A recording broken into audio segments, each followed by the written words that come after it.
More than 1,000 officials and business leaders from around the world have gathered here in Gyeongju.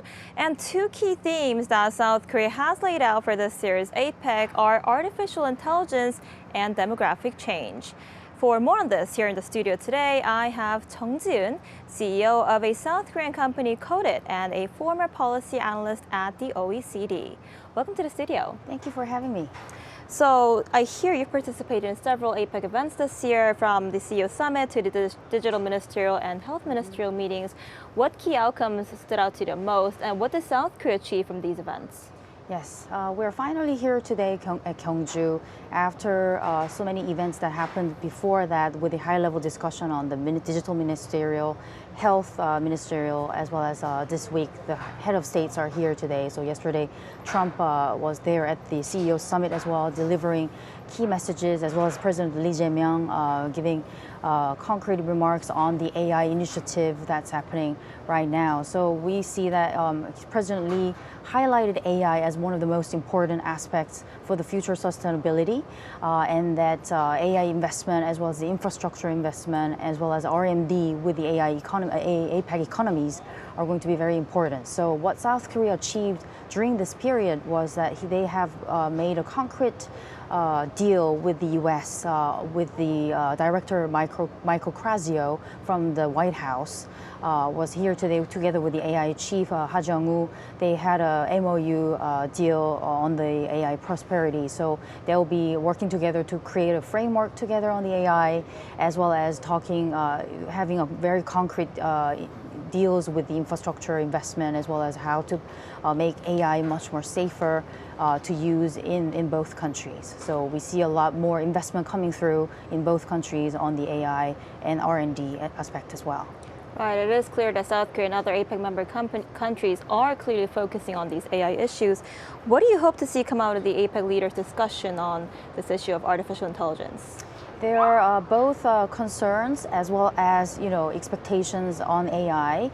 As AI starts to develop very fast, obviously the regulatory framework is not really catching up with the development of the AI. So no one really knows what AI will actually bring to the table.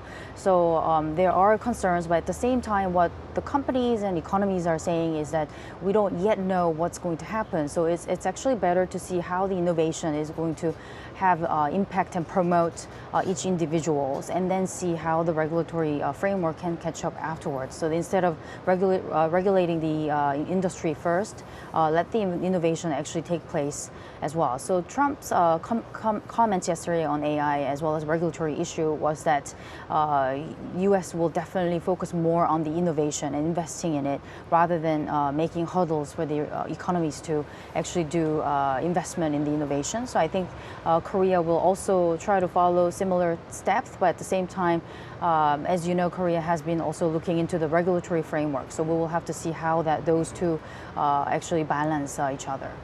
Speaking of regulatory frameworks, what steps has South Korea been taking so far to establish standards for AI development and governance? Yes. So Korea has been one of the first countries that has actually come up with the AI Basic Act, which was passed last year, and then they're going to look into the AI Basic Act enforcement decree, which is a lot more concrete in terms of what kind of regulatory guidelines, and as well as the actual enforcement the companies has to follow.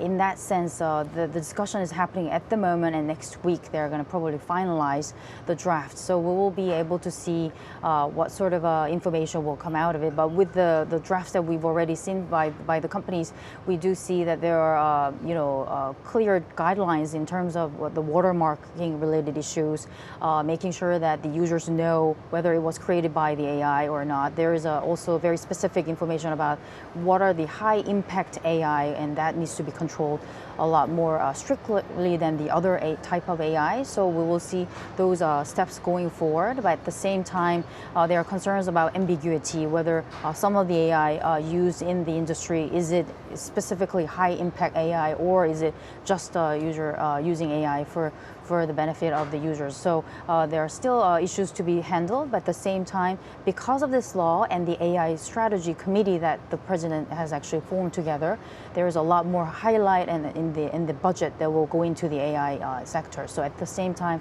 we'll see a lot more discussion happening as a follow-up. And for example, the AI highway initiative, where the infrastructure investment is going to take place. It's an important initiative that Korea is putting together.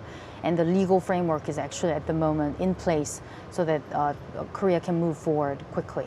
Right, we'll have to see how that goes. Yeah. And recently, South Korea went through a major disruption in government services following a data center fire. What are some measures that are needed to prevent something like this from happening again in the future? Yes. So it's an important aspect for all of the Korean nation. It's a nationwide issue because everyday citizen is affected by the incident, basically. So this time it was fire, but it could be earthquake, it could be any other natural disasters, or any of the issues can happen. So it is more important that data is not just stored in one single place, but make sure that it's actually stored in the cloud, where it is cross-sectional. And also in some other countries, you should be able to store it so that anything happens in Korea, we can still have the services running within Korea as well. So making sure that the AI highway initiative is working properly. A lot of the investment on the infrastructure has to happen. Yesterday, AWS CEO McGarman came and he did announce that he's going to invest $5 billion to Korean cloud-related systems. So we will see a lot of the investment coming through here in Korea, and make sure that public sector also makes use of the private cloud, as well as collaborate with the private sector, where we can store at least data in 3 different places, so that whenever there is something like the fire happens, we can have the rerouting system or mirroring system that makes sure that we don't have interruption in the nationwide services.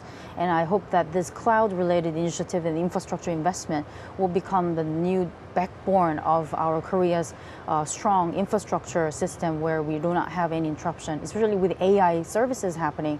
If you have such disruption, it will actually affect a lot of the Korean people's everyday life, as well as foreign people living here as well. Right, definitely. All right, thank you so much for coming in today. We appreciate it. Thank you. Thank It's you. an honor to be here.